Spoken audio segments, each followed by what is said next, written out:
avec quelle voiture il a fait l'accident? Comment c'est possible? Et la dame me dit non, madame, asseyez-vous, calmez-vous et tout. Et elle me montre mon mari. Story time, j'ai maltraité ma belle-fille. Je vivais avec mon mari, tout allait bien, on était à notre 17e année de mariage. Et mon mari faisait des allers-retours entre notre pays d'origine et puis l'extérieur, c'est-à-dire les États-Unis, l'Angleterre, ce genre de choses. Il me disait qu'il partait pour le travail. Moi, je ne m'inquiétais de rien parce que il y avait la confiance qui régnait dans notre mariage et tout allait bien en fait. Donc, je ne me suis jamais inquiétée de qu'est-ce qu'il faisait et tout. J'ai jamais fouillé son téléphone et tout. Un jour, mon mari est parti en voyage. J'étais au boulot, j'ai papoté un peu avec ma copine qui est en même temps ma collaboratrice. Et ensuite, je suis rentrée à la maison. J'ai dormi. Le lendemain matin, je me suis réveillée. Mon téléphone a sonné. Au bout du fil, c'était un docteur, une dame. Elle m'a appelé pour me dire que mon mari a fait un accident, qu'il est dans sa clinique. J'ai dit c'est pas possible parce que mon mari, il est parti à Atlanta. Donc c'est pas possible que mon mari soit à l'hôpital, que c'est sûrement une erreur. Elle m'a dit le nom de mon mari. J'ai dit effectivement, mais je pense pas que ce soit lui. Donc je me dépêche, j'arrive dans la clinique en question. Et là,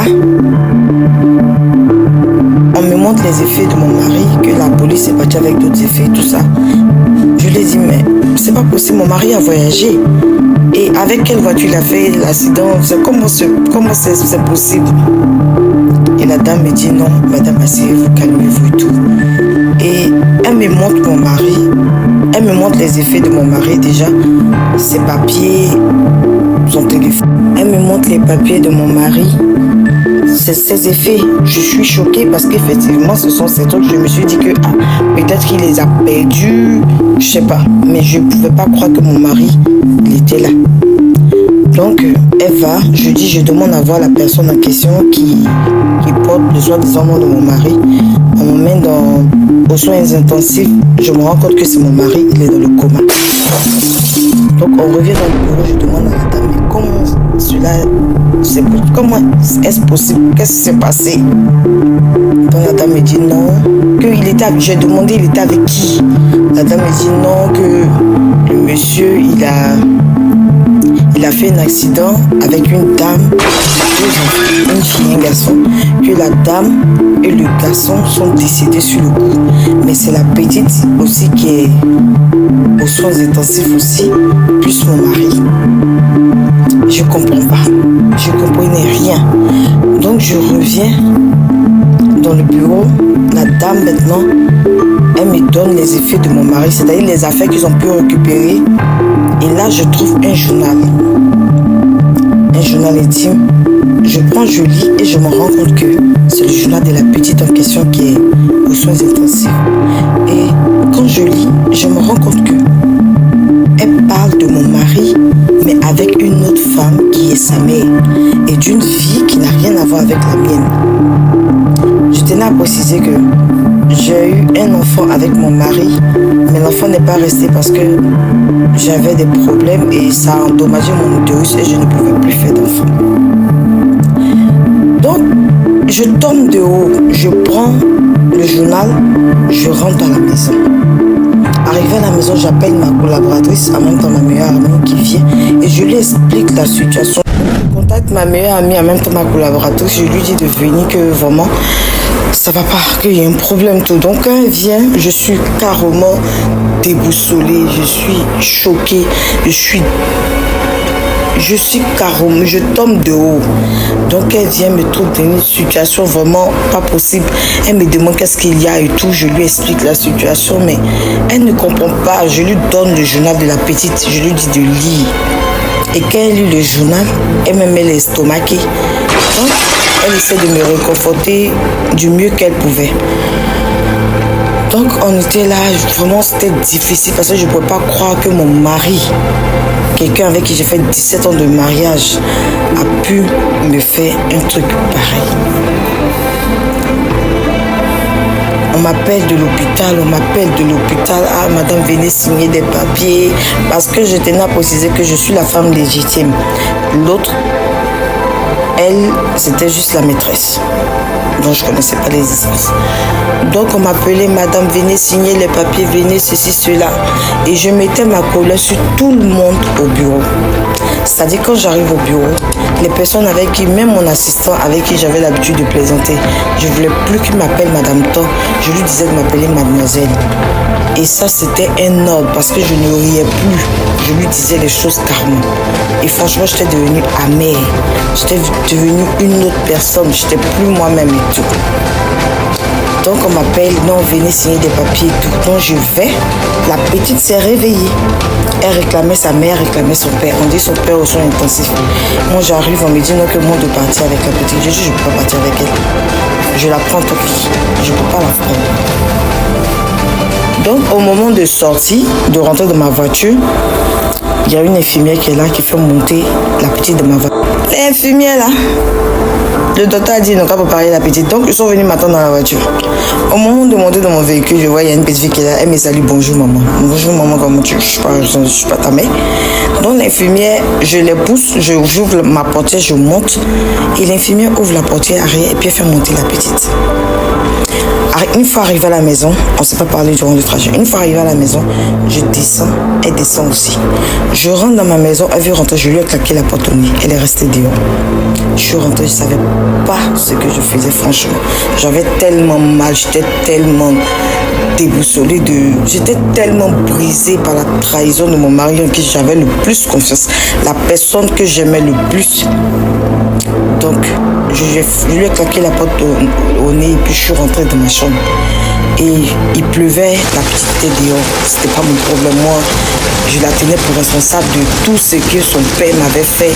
Et moi, tout ce que je souhaitais, c'est que son père se réveille pour m'expliquer le pourquoi et le comment cette situation-là est arrivée.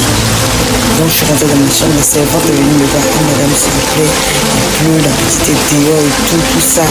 Et je lui ai dit de sortir de ma chambre que je n'avais rien à foutre, en fait. Que c'était pas mon problème. Moi, j'étais dans ma chambre. Après la servante, sans me consulter, elle a fait rentrer la petite dans sa chambre. Elle a fait rentrer la petite dans sa chambre. Et le matin, quand je me suis réveillée, je trouve la petite, elle assise à ma salle à manger, en train de manger. Et j'ai crié sur elle, je dis mais qu'est-ce que tu fous là? Dégage de ma maison, je ne veux pas te voir, je ne veux même pas te dire. Et la petite, elle a fui. En même temps, j'ai dit à la servante que je dois renvoyer parce que je ne pouvais pas supporter la douleur. La douleur était tellement immense. Quand je voyais la petite, j'avais comme l'impression que je voyais sa mère et toute la trahison que son père m'avait fait.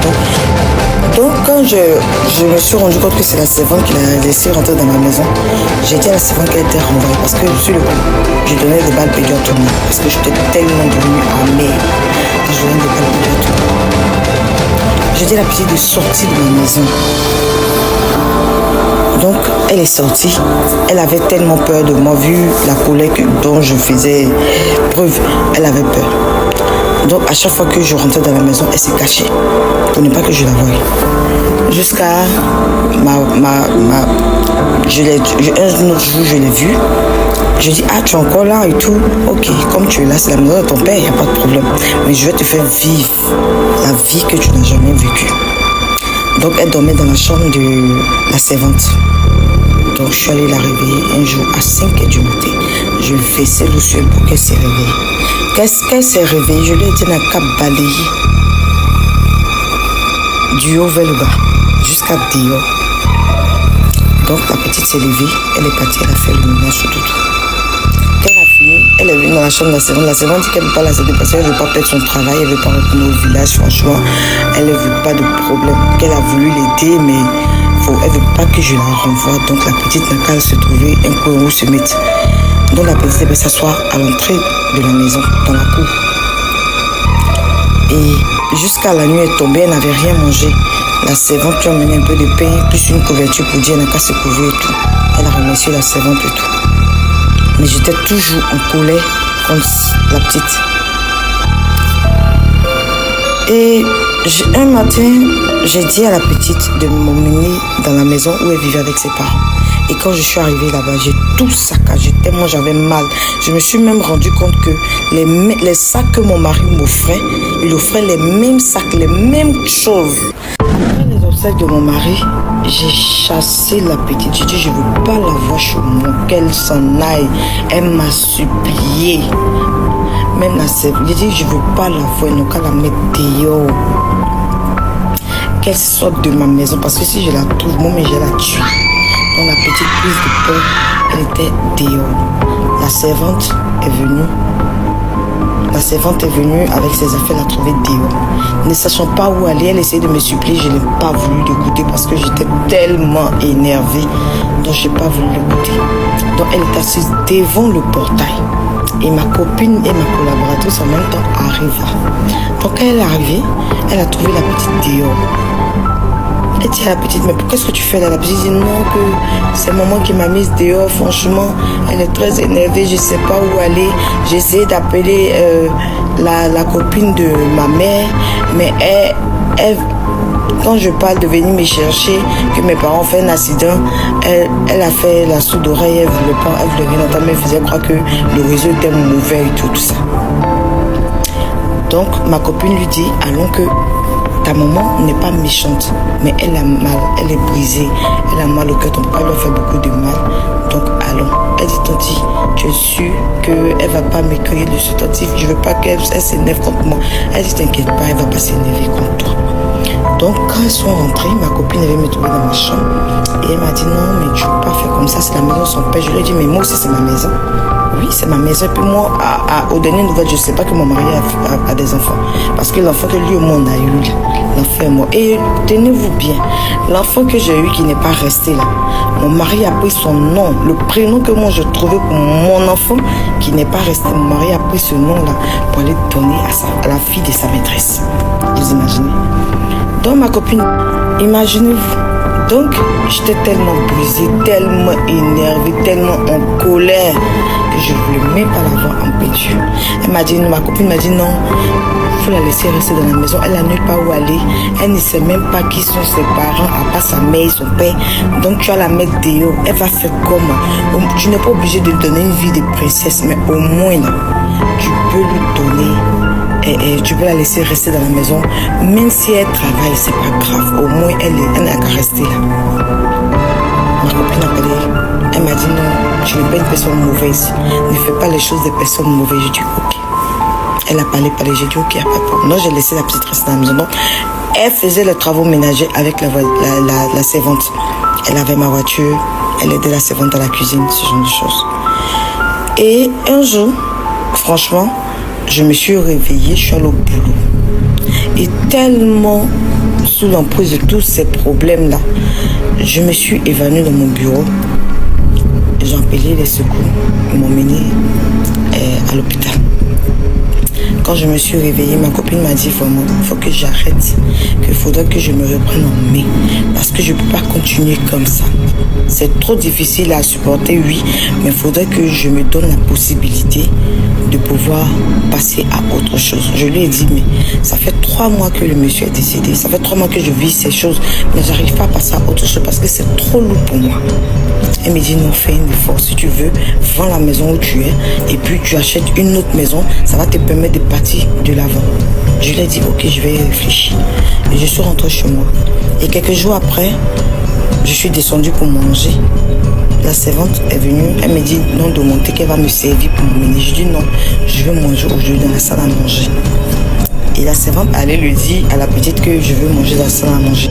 Quand je me suis rendu compte que les sacs que mon mari m'offrait, il offrait les mêmes sacs à sa maîtresse, j'ai pété un câble. J'ai dit j'allais brûler cette maison, j'allais la détruire.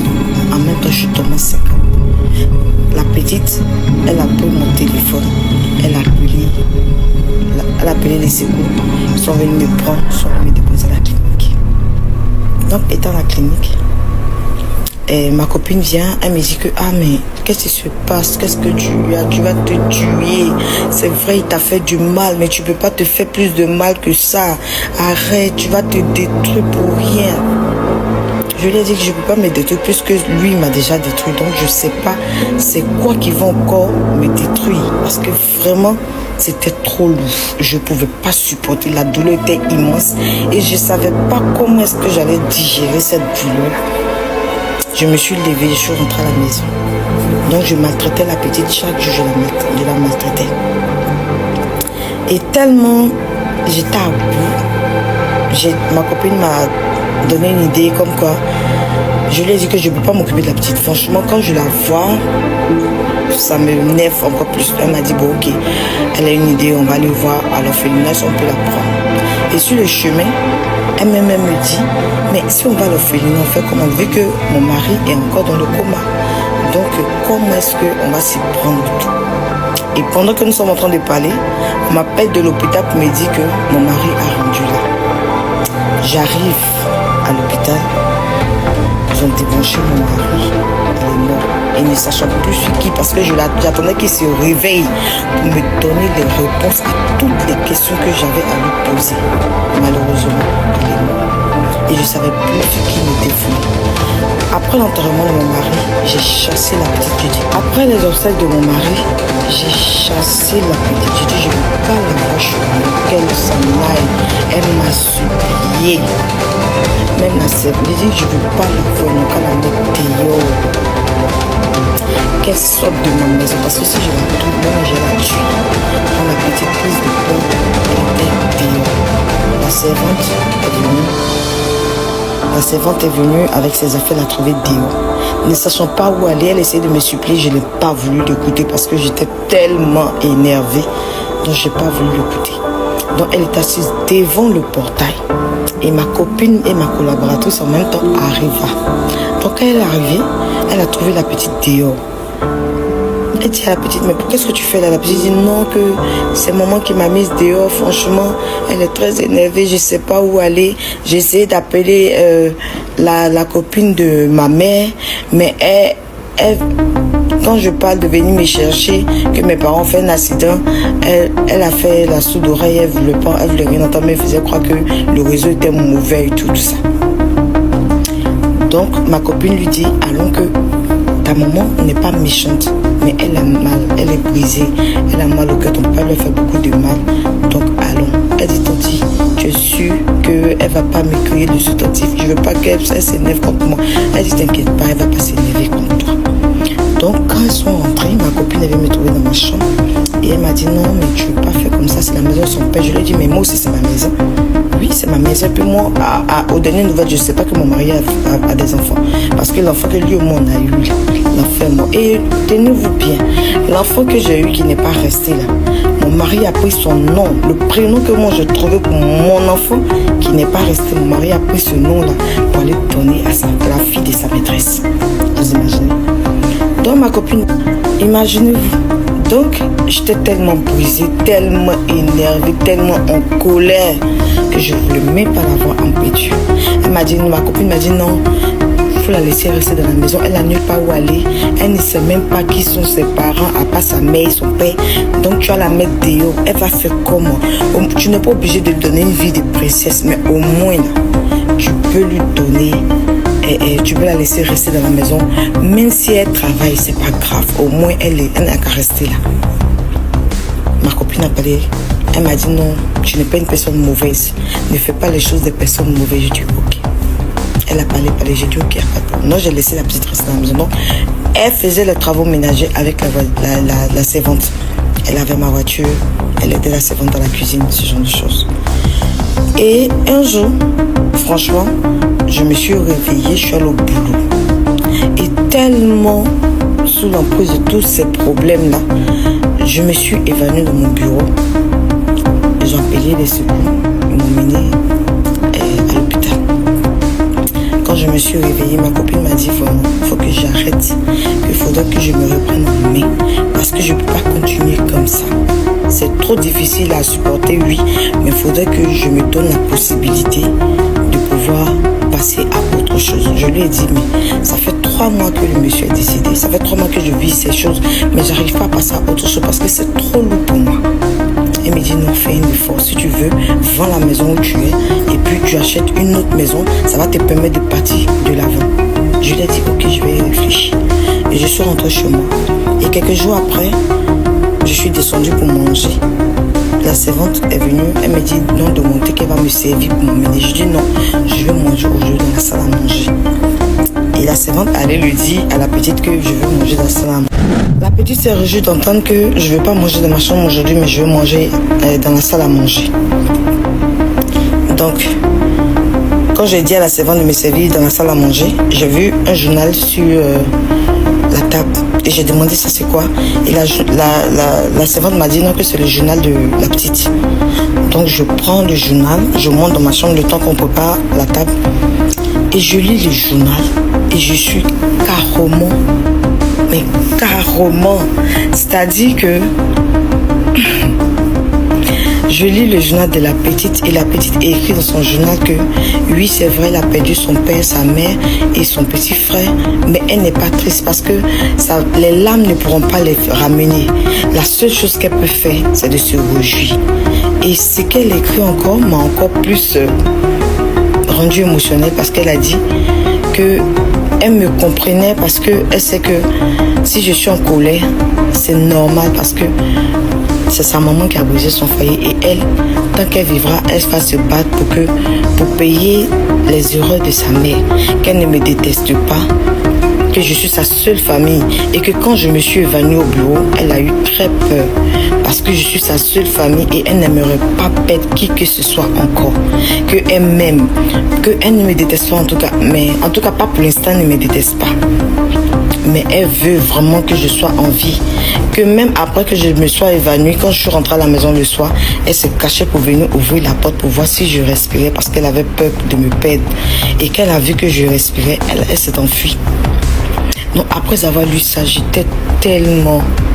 J'ai tellement regretté d'avoir fait subir toutes ces choses à cette petite fille qui n'avait rien demandé que finalement... Je suis sortie de la maison et je l'ai trouvé en train de laver ma voiture. Parce que ça, c'est une tâche que je lui avais attribuée. Je l'ai trouvé en train de laver ma voiture. Parce que c'est une tâche que je lui avais attribuée. Donc je lui dis viens. Et elle avait peur. Quand elle m'a vu même, elle était effrayée. Je lui ai dit non, viens, je ne vais rien te faire. Et quand elle venait s'approcher avec prudence et tout ça, je lui ai dit non, je ne vais rien te faire. Parce que ce que j'avais lu dans le journal là, m'avait carrément, mais franchement, fondu le cœur. Donc elle vient, je lui dis vraiment pardonne-moi si je te fais du mal. Mais c'était pas vraiment moi. Parce que j'avais tellement mal de ce que ton père m'avait fait. Et je pouvais pas supporter. Et donc, il fallait que je trouve quelqu'un ce qui me défoulait. Et quand je te voyais, je sais que tu n'as rien demandé. Mais quand je te voyais, j'avais tellement mal au cœur que je voulais me défouler. Donc, c'est pour ça que j'ai mis ma colère. Je te prie de trouver une place dans ton cœur pour me pardonner. Elle m'a dit non, qu'elle ne me déteste pas. Que vraiment, elle me pardonne. Je l'ai prise dans mes bras, nous avons fait une longue accolade et tout. Et puis, bon, suite à cela, vu que ma copine m'avait donné l'idée de changer de maison, ce qui allait me faire passer à autre chose, j'ai fait construire une autre maison. J'ai vendu celle, j'avais pas encore vendu la maison, mais j'allais effectivement la vendre quand l'autre allait être terminée. Et depuis ce jour, moi et puis ma belle-fille, je ne vais plus l'appeler ma belle-fille parce qu'elle est devenue comme ma fille. Et je lui ai donné la vie qu'elle méritait. Je l'ai remise à l'école, je partais moi-même la chercher à l'école. Et nous étions devenus comme des complices. En tout cas, tout se passe à merveille. Nous allons bien, tout est bien, on rigole, on fait des choses ensemble. Franchement, tout se passe au mieux. Juste pour dire que c'est pas parce que ton conjoint t'a trompé avec une tierce personne et que de cette relation est sorti un fruit que tu vas forcément détester ce fruit. À vrai dire, les enfants n'ont rien à voir. Les enfants n'ont pas demandé à exister, n'ont pas demandé à venir au monde. Donc peu importe les situations par lesquelles nous passons, nous ne devons pas nous défouler sur les enfants. Juste pour dire que dans la vie, quand quelqu'un te fait du mal, la meilleure manière de lui renvoyer l'ascenseur, c'est de le pardonner. pardonner toutes choses parce que seul le pardon est divin. Et peu importe à quel point on a mal, la seule manière de passer à autre chose, c'est de pardonner. Aujourd'hui, je peux dire que le pardon m'a redonné confiance, m'a redonné la joie, m'a ramené à mon identité d'origine. Et aujourd'hui, tout se passe au mieux dans ma vie. Et cette petite-là, je vais la suivre jusqu'à la fin. Nous allons rester ensemble jusqu'à la fin parce que désormais, c'est ma fille. Et ce n'est pas qu'une histoire de c'est la fille de mon mari, c'est mon enfant. Parce qu'elle porte le nom de ma fille. Merci d'avoir écouté cette story time. Si vous avez aimé, likez et commentez. C'est pas mon histoire, c'est juste une story time. Bye.